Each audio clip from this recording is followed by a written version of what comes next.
1 Roi chapitre 17, versets 1 à 16. Élie, le Tishbite, l'un des habitants de Galade, dit à Akab, « L'Éternel est vivant, le Dieu d'Israël, dont je suis le serviteur. Il n'y aura ces années-ci ni rosée ni pluie, sinon à ma parole. » Et la parole de l'Éternel fut adressée à Élie en ces mots, « Pars d'ici, dirige-toi vers l'Orient et cache-toi près du torrent de Kérit, qui est en face du Jourdain. Tu boiras de l'eau de torrent, et j'ai ordonné aux corbeaux de te nourrir là. » Il partit et fit selon la parole de l'Éternel, et il alla s'établir près du torrent de Kérit, qui est en face du Jourdain. Les corbeaux lui apportaient du pain et de la viande le matin, et du pain et de la viande le soir, et il buvait de l'eau du torrent. Mais au bout d'un certain temps, le torrent fut à sec, car il n'était point tombé de pluie dans le pays. Alors la parole de l'Éternel fut adressée en ces mots, « Lève-toi, va à Sarepta, qui appartient à Sidon, et demeure là. Voici, j'y ai ordonné à une femme veuve de te nourrir. » Il se leva et il alla à Sarepta. Comme il arrivait à l'entrée de la ville, voici, il y avait là une femme veuve qui ramassait du bois.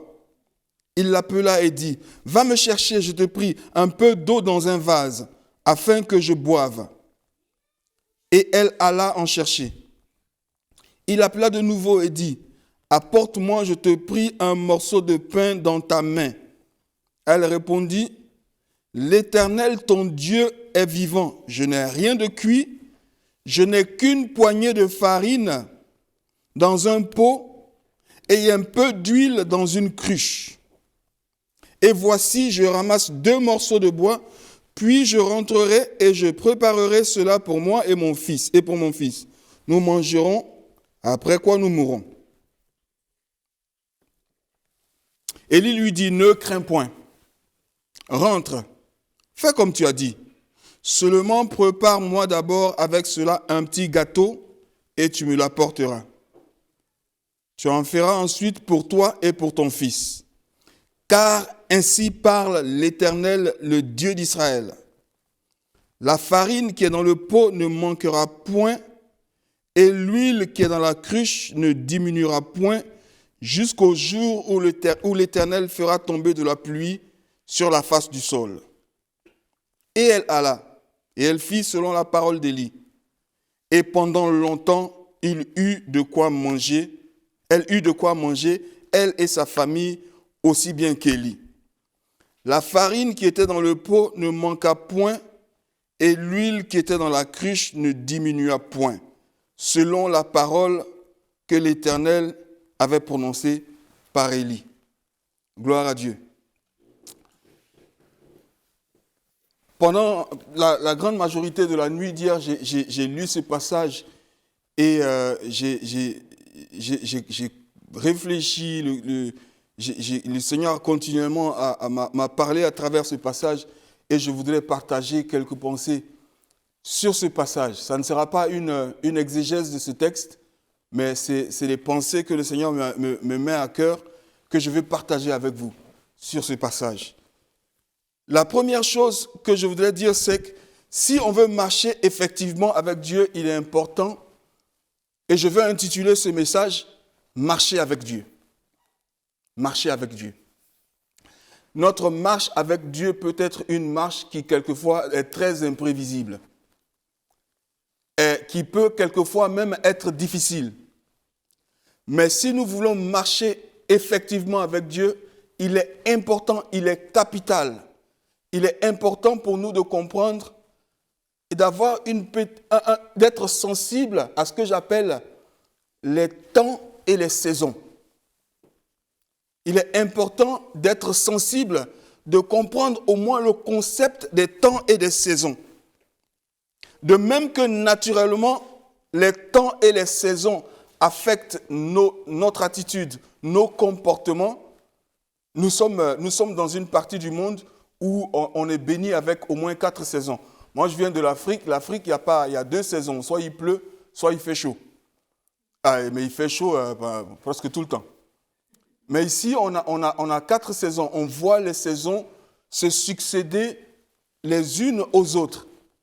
Et de même que naturellement, les saisons affectent notre attitude, spirituellement aussi, le principe s'applique. Il y a des saisons dans la vie d'un croyant. Il y a des saisons spirituelles dans la vie d'un croyant. Et notre sensibilité au temps et aux saisons nous aide à marcher effectivement avec le Seigneur. Notre sensibilité au temps et aux saisons nous aide à marcher effectivement avec le Seigneur. Sur le plan spirituel, les saisons ne sont pas aussi mécaniques, on va dire, que sur le plan naturel. On sait que les saisons se succèdent presque mécaniquement. Mais on peut être dans une saison spirituelle sur une durée qui est bien plus longue que celle qu'on anticipait. Mais le principe est le suivant. Notre sensibilité au concept de temps et de saison nous aide à marcher effectivement avec le Seigneur. Dieu est le maître des temps et des saisons. La Bible nous fait croire dans le livre de Daniel que c'est lui qui change les temps et les circonstances. C'est lui qui change les temps et les circonstances. Paul dit dans le livre de Galates, lorsque les temps ont été accomplis, au temps accompli, au temps kairos, c'est le mot grec pour dire qu'il y a un temps précis. Il y a des choses qui se passent dans nos vies. En tant que chrétiens, nos vies ne sont pas une succession d'événements qui se passent sans signification. Non, en tant que chrétien, Dieu est au contrôle de chaque événement qui se produit dans la vie d'un enfant de Dieu. La parole de Dieu déclare que toute chose concourt au bien de ceux qui aiment Dieu et de ceux-là qui sont appelés selon le dessein de Dieu. C'est parce qu'il y a un dessein que les pas du juste sont ordonnés par l'Éternel et que l'Éternel prend plaisir dans ses voies. Amen. Et il est important que nous puissions comprendre que notre vie n'est pas une succession d'événements qui se produisent au hasard, bon ou mauvais. La Bible parle d'une tribu, les fils d'Issachar. Dans la Bible, dans le livre de 1 Chronique, les fils d'Issachar avaient l'intelligence des temps et pouvaient, sur la base de cette connaissance, sur la base de cette sensibilité au temps et aux saisons, ils pouvaient déterminer ce que Israël devait faire, selon la saison. Leur connaissance des temps et des saisons leur donnait l'habilité de déterminer les actions à entreprendre, ce que Israël devait faire. Donc, votre compréhension, votre sensibilité, votre connaissance des temps et des saisons va vous permettre d'agir avec sagesse. La sagesse n'étant rien d'autre qu'une application efficace des leçons qu'on a acquises à travers les expériences de la vie. Notre compréhension des temps et des saisons va nous permettre de marcher en conformité avec le plan de Dieu pour notre vie.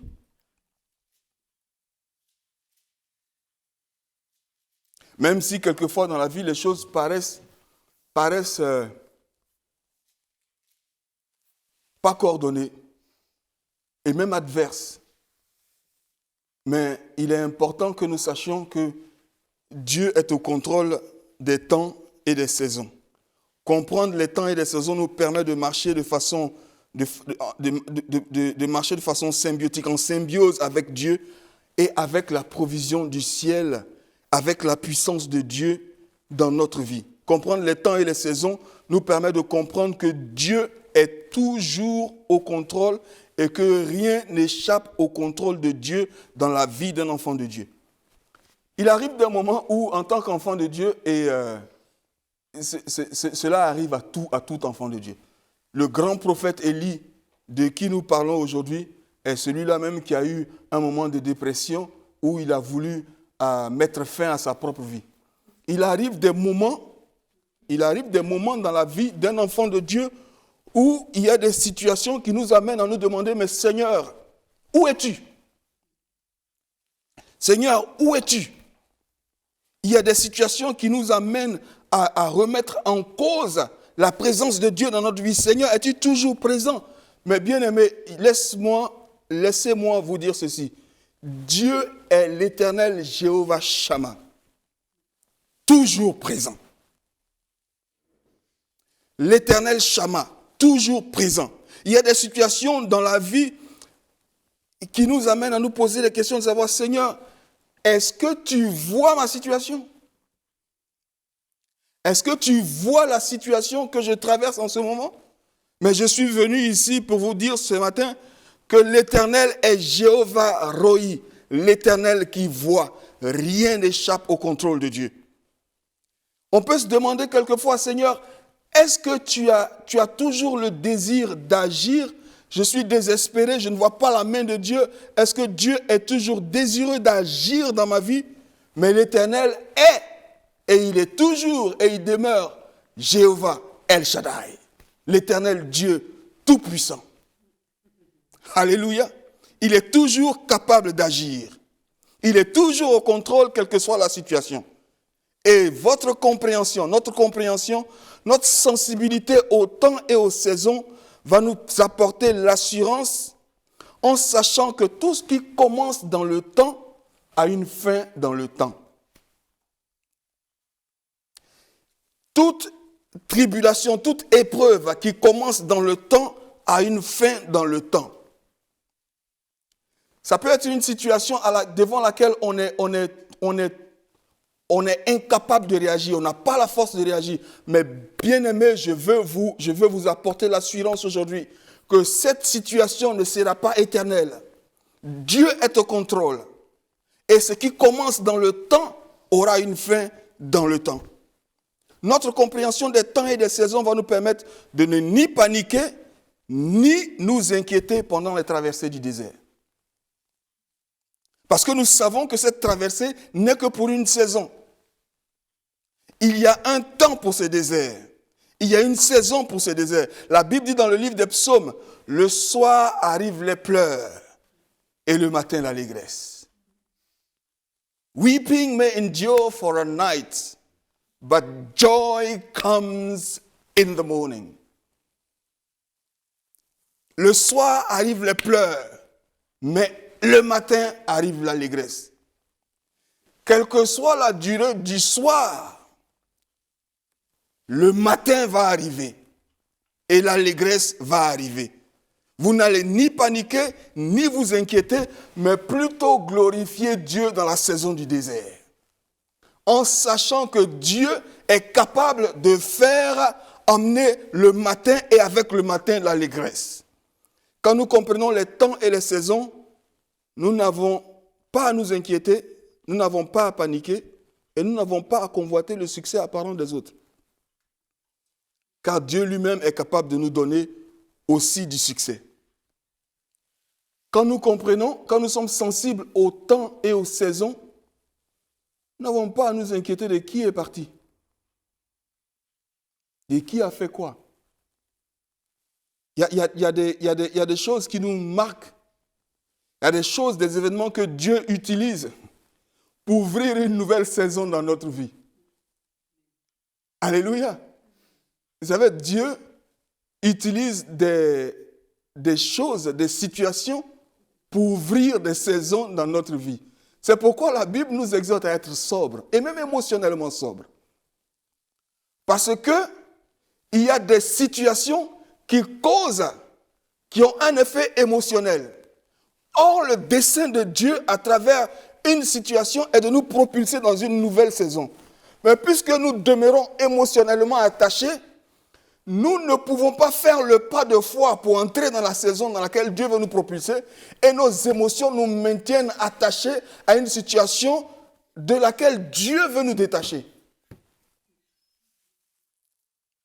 Si nous comprenons qu'il y a un temps et une saison et qu'il y a une succession de temps et de saisons dans la vie, nous ne nous inquiétons pas de qui nous a laissés, qui nous a abandonnés, qui nous a rejetés, qui nous a fait du tort. Mais nous savons que toute chose concourt au bien de ceux qui aiment Dieu. Nous savons, nous avons la conviction que si Dieu est pour nous, qui sera contre nous? Vous savez-vous que ceux qui nous font du tort nous aident à nous propulser dans notre nouvelle saison? J'ai un ami qui m'a appelé un jour, il m'a dit, un matin il m'a appelé, il m'a dit, pasteur, j'ai quelque chose à te dire. J'ai dit, allez, dis-moi tout. Il me dit, on n'a aucun ennemi. J'ai dit, mais tu blagues, on en a beaucoup. Il dit non. Dieu m'a dit cette nuit qu'on n'a aucun ennemi. J'ai dit, ah bon? Mais explique-moi. Il dit non, il travaille pour nous parce qu'il nous aide d'aller de gloire en gloire. J'ai dit, gloire à Dieu, le Seigneur t'a bien parlé, mon bien-aimé. Savez-vous que ceux qui vous font du tort sont souvent ceux-là même qui vous propulsent vers votre prochaine saison? L'exemple de Joseph est parlant à cet effet. Il est parti de tort en tort, en tort, en tort, jusqu'à la réalisation de sa destinée. Imaginez Joseph s'apitoyer dans l'amertume sur son sort et dire, voici ce que mes frères ont fait, le monde entier est contre moi, je ne peux plus avancer, je suis bloqué, il y a 17 ans, mon frère avait fait ceci et depuis je ne peux plus me débarrasser de cela. Non, Joseph a dit, vous aviez l'intention de me faire du mal. Mais l'Éternel utilise le mal que vous faites pour me promouvoir et me propulser vers ma nouvelle saison. Il est parti de tort en tort. Et si nous examinons la vie de Joseph, nous voyons que tout ce qui a ouvert la porte à la nouvelle saison de Joseph a été un tort. Le tort de ses frères l'a propulsé. Le tort de la maison de Potiphar l'a propulsé. Le tort dans la prison l'a propulsé. Jusqu'au palais. S'il n'y avait pas eu de Goliath, David il serait peut-être resté dans la saison d'un petit berger derrière son troupeau. Votre sensibilité au temps et aux saisons, notre sensibilité au temps et aux saisons va nous permettre de tirer le maximum d'avantages de toutes les opportunités qui se présentent à nous. Cela va nous aider à comprendre que nous sommes dans une saison d'opportunités et d'en tirer le maximum d'avantages. Il y a des saisons pour les opportunités. Il y a des saisons pour les ouvertures. Il y a des saisons pour les portes. Vous savez, c'est tragique de se retrouver dans une situation où Dieu est prêt et où nous ne sommes pas prêts. Il y a quelqu'un qui a dit qu'il est mieux de s'apprêter pour une opportunité qui tarde à venir que de se présenter devant une opportunité quand on est mal préparé. Il est mieux d'être prêt pour une opportunité qui tarde à venir que de se présenter devant une opportunité mal préparée. C'est tragique de se retrouver dans une situation où Dieu est prêt, où Dieu a son sifflet à la bouche. Il siffle. Et c'est en ce moment-là que nous sommes retardés par toutes sortes de fardeaux qui ralentit notre marche avec Dieu. Après ma conversion, quand j'ai ressenti l'appel dans le ministère, j'ai fait comme Paul. Je n'ai consulté ni la chair ni le sang. J'ai appelé ma femme, j'ai dit, maman, ramasse tes bagages, on part d'ici, on va se mettre à l'écart. Je suis allé en Irlande et je suis allé m'inscrire dans une école biblique pour me former. Je suis allé m'apprêter d'avance pour la nouvelle saison que Dieu s'apprêtait à ouvrir dans ma vie. Je suis allé m'apprêter pour la nouvelle saison que Dieu allait ouvrir dans ma vie. Vous savez, il y a un incident dans la Bible, nous avons tous pas entendu parler de Zachée. Zachée était un homme qui n'était pas grand de taille. Et le Seigneur entrait dans la ville de Zachée. Et Zachée, avec la foule qui entourait le Seigneur, il ne pouvait pas avoir une bonne vue parce qu'il y avait des gens qui étaient plus grands que lui. Vous savez, une chose est de suivre le Seigneur. Une chose est de marcher et de suivre, d'essayer de marcher à la cadence de Dieu. Mais c'est une autre chose de dévancer Dieu et d'aller l'attendre là où il est supposé passer. Zachée a abandonné la foule. Il dit, ce chemin-là le mènera vers un autre chemin. Je vais courir et je vais aller me positionner là où il va venir passer. Et quand il viendra, c'est lui qui va me trouver prêt à l'attendre. Zachée a laissé la foule et il allait se percher sur un arbre. Bien aimé, il arrive des temps où il ne faut pas se contenter de la situation. Mais il faut dire que Dieu, à travers cette situation-là, est en train de me demander de me positionner pour la nouvelle saison qui s'ouvre dans ma vie. Lorsque Jésus est arrivé, il a levé la tête. Il a dit à Zachée, Zachée, à cause de ton positionnement, le salut entre dans ta maison aujourd'hui. Vous voyez, Zachée aurait pu s'apitoyer sur son sort d'homme. Pourquoi Dieu m'a fait aussi petit que ça?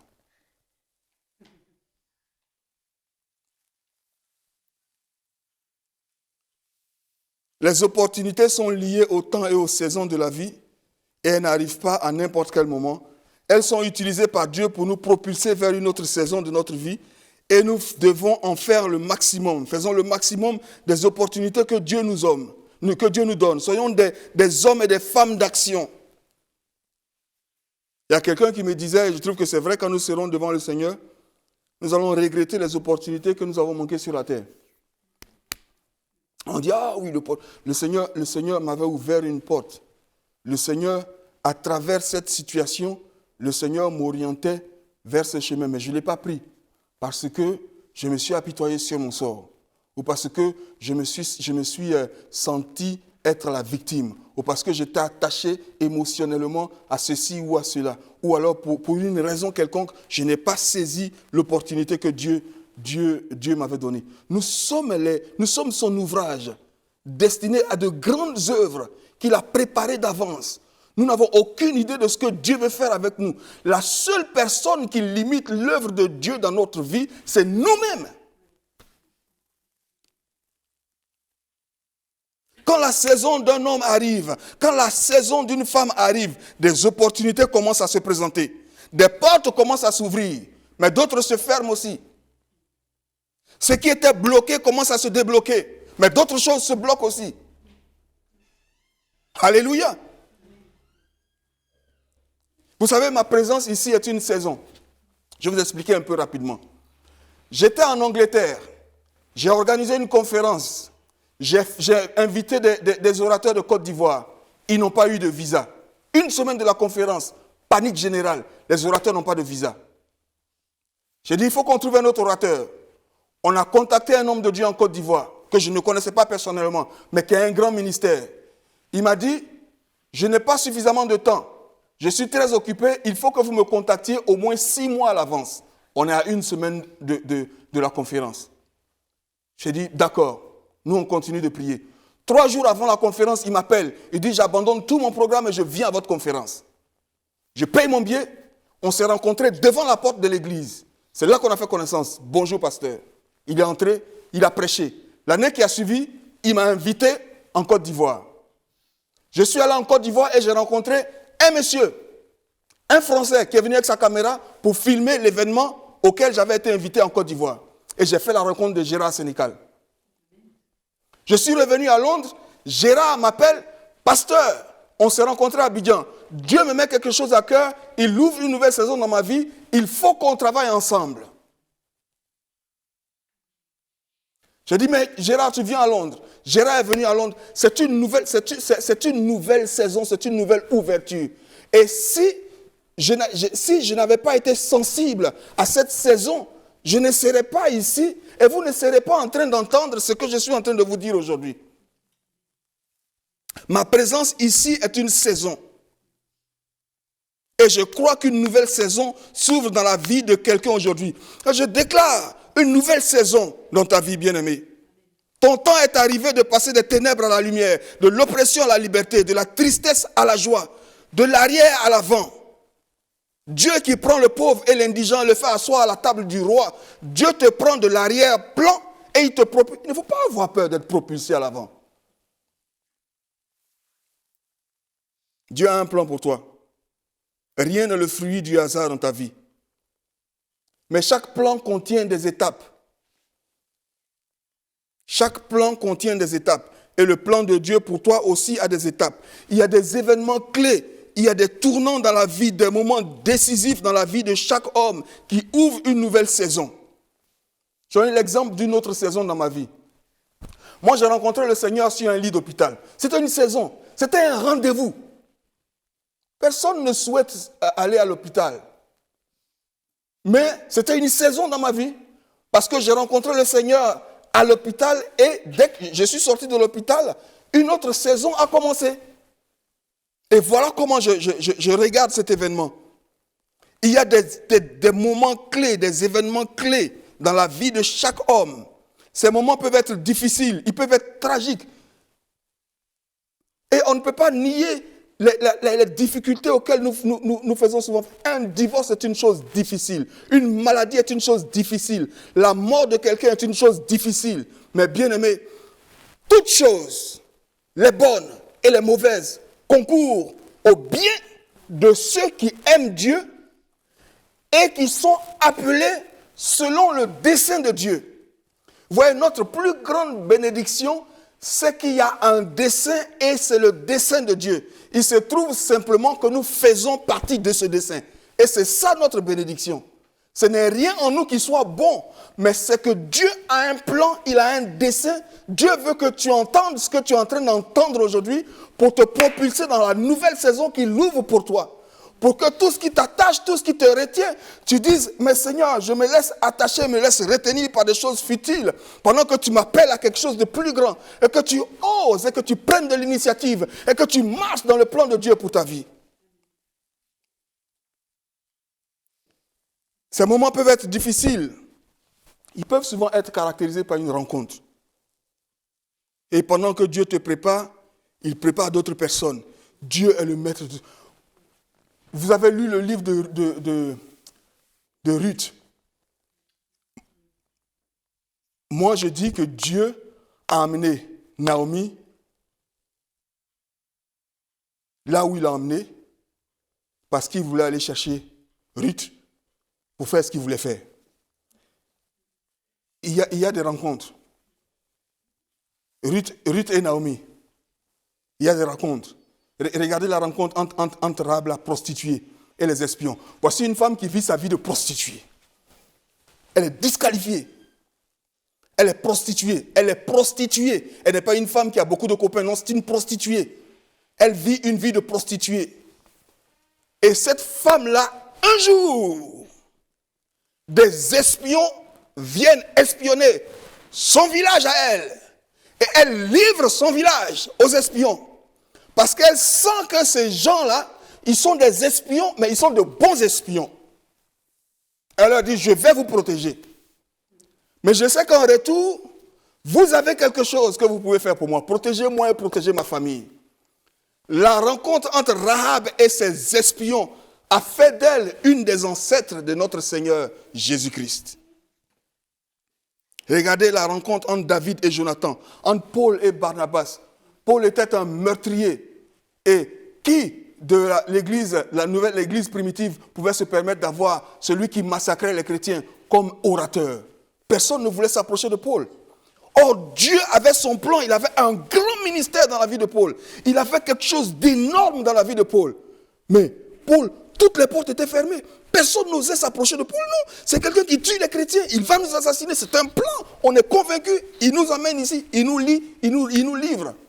Il y a quelqu'un qui s'appelle Barnabas, qui a dit, Paul, frère, je sais que Dieu a fait une œuvre dans ta vie. Écoutez, quelle que soit la réputation, quel que soit ce que vous avez fait, quel que soit le passé, si Dieu a un plan dans votre vie, il va préparer quelqu'un qui sera prêt à voir au-delà de vos erreurs, au-delà de vos faiblesses, au-delà du passé qui vous condamne. Et dire, frère, sœur, je te donne la main d'association. Viens, je vais te faire profiter des connexions que j'ai. Je vais ouvrir une voie pour toi. Et Barnabas a saisi la main de Paul. Il passait de maison en maison. Non, c'était un meurtrier, mais aujourd'hui c'est un frère. Donnez-lui au moins l'opportunité de parler. Et dès que Paul s'est mis à ouvrir la bouche, Dieu a commencé à se manifester. Alléluia. Dieu te prépare à une rencontre qui va te propulser dans la manifestation de ta destinée, qui va élargir ta vision, qui va t'ouvrir de nouveaux horizons, qui va ouvrir une autre dimension de ta vie chrétienne, de ta vie de prière. Tu es tu es fatigué, tu es accablé.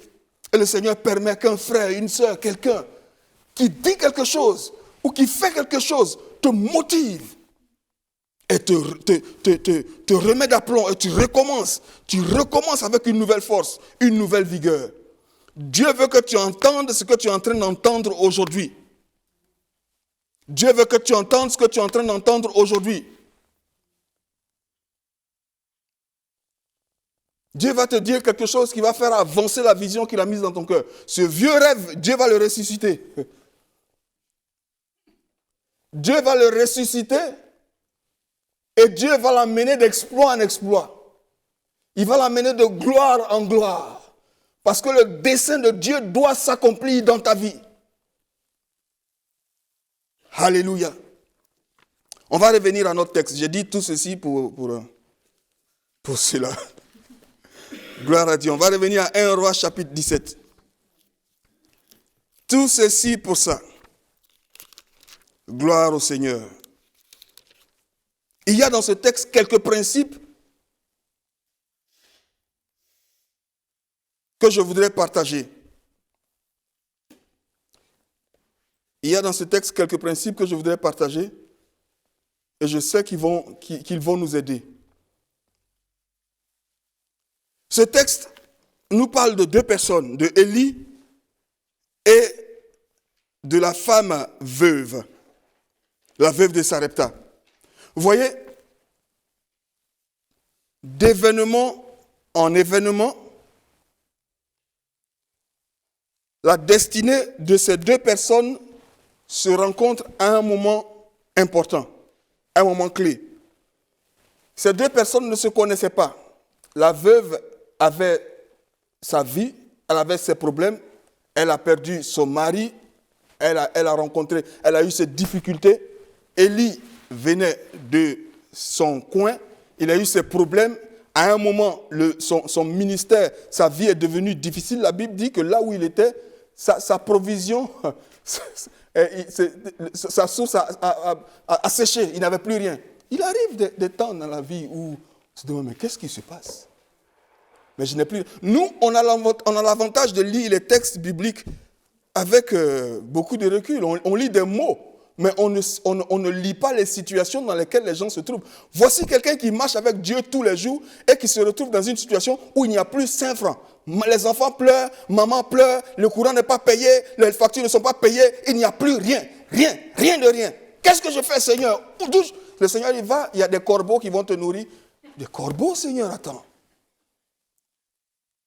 Il dit, mais va, j'ai apprêté une veuve. Une veuve. Imaginez aujourd'hui qu'un homme de Dieu demande à une veuve d'apporter son dernier centime. Ça prend tous les journaux le matin. Oh, homme, pasteur évangélique, escroc, veuve.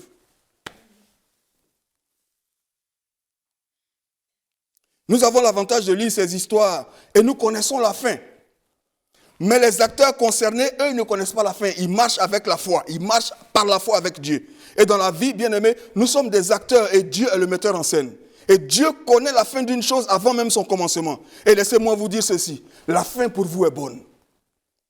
La fin pour vous est bonne. Parce que Dieu dit dans le livre de Jérémie qu'il connaît les projets qu'il a pour vous et pour moi. Ce sont des projets de paix et de bonheur. Pour une vie remplie d'espérance. La fin pour nous est bien. Il y a 3 leçons que nous allons tirer de ce passage. La première est la suivante. Élie dit à cette femme, au verset 13, il dit « Ne crains point. Ne crains point. » Vous voyez, la femme est sur le point d'expérimenter une provision abondante comme elle n'a jamais vu dans sa vie. Sa vie est sur le point d'entrer dans une saison d'abondance qu'elle n'a jamais imaginée. Elle est arrivée à un point de sa vie où elle a son dernier gâteau. Elle est sur le point de se donner la mort. Elle dit, je mange ce gâteau et je crève. Et c'est ce moment-là que Dieu choisit pour lui dire, ma fille, tu n'es pas en train de crever.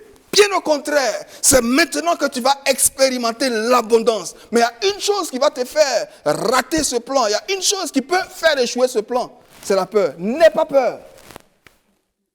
N'aie pas peur. Et c'est la chose que Dieu n'arrête jamais de répéter à tous ses serviteurs. Josué, n'aie pas peur. Tant que tu vivras, personne ne pourra tenir devant toi. Mais n'aie pas peur. Dieu veut faire de grandes choses. Il veut vous bénir, il veut vous élever, il veut vous utiliser dans le ministère, dans les affaires. Mais la peur vous paralyse, la peur nous paralyse. La peur nous empêche de faire le pas de foi. La peur nous empêche d'agir sur la promesse de Dieu. La peur nous paralyse dans les camps dira-t-on. Dieu a un plan pour ta vie, Dieu ouvre un plan pour ta vie, Dieu te met des choses à cœur et tu es paralysé par que diront-ils?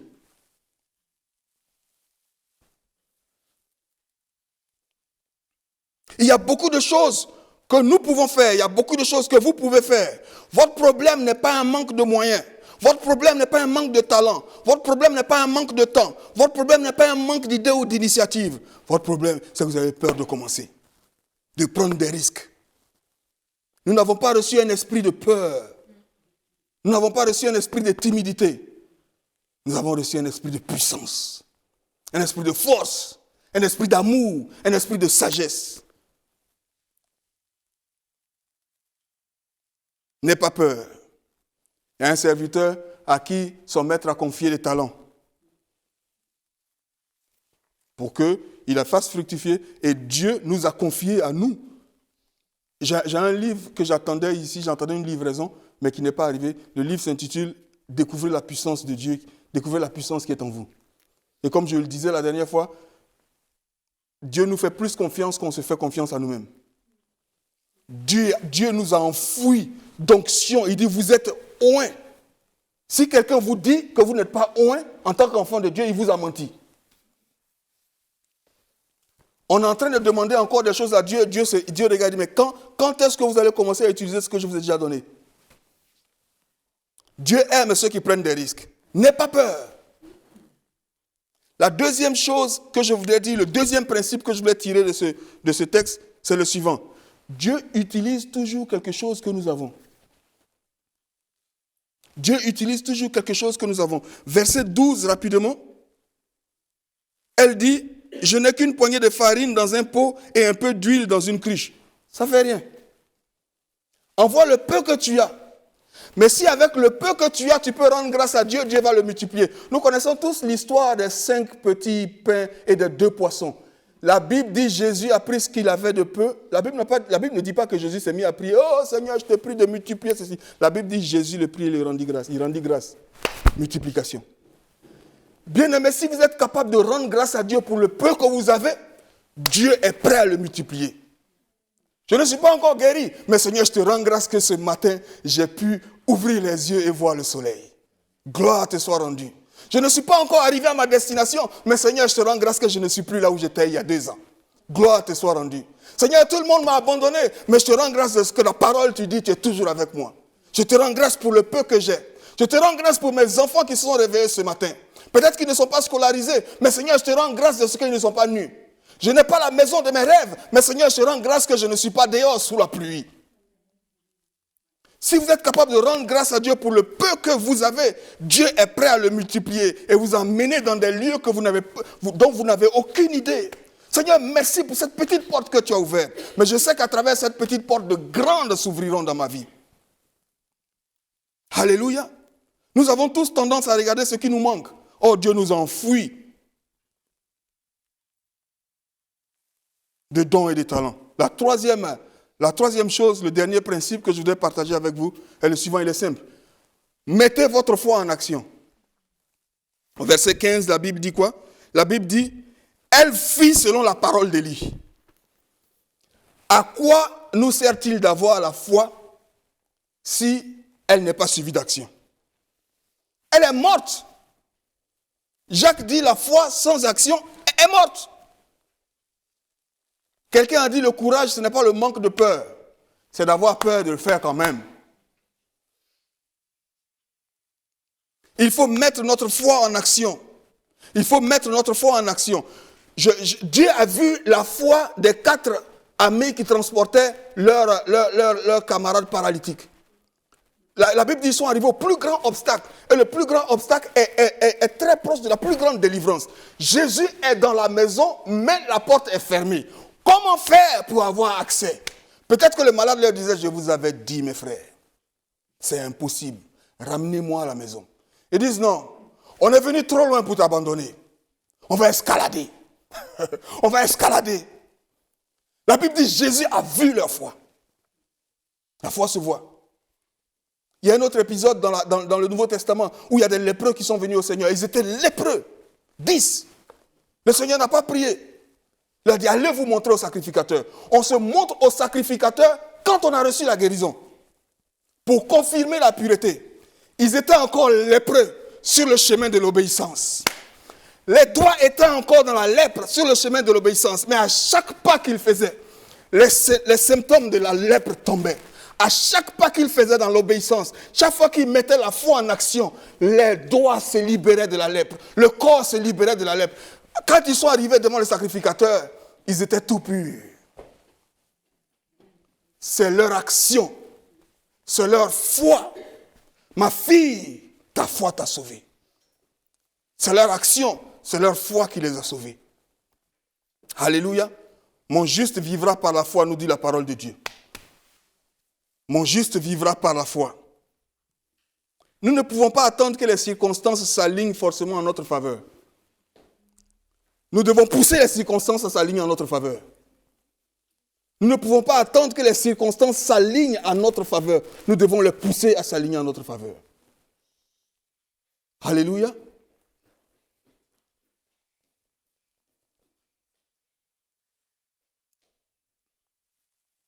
N'aie pas peur.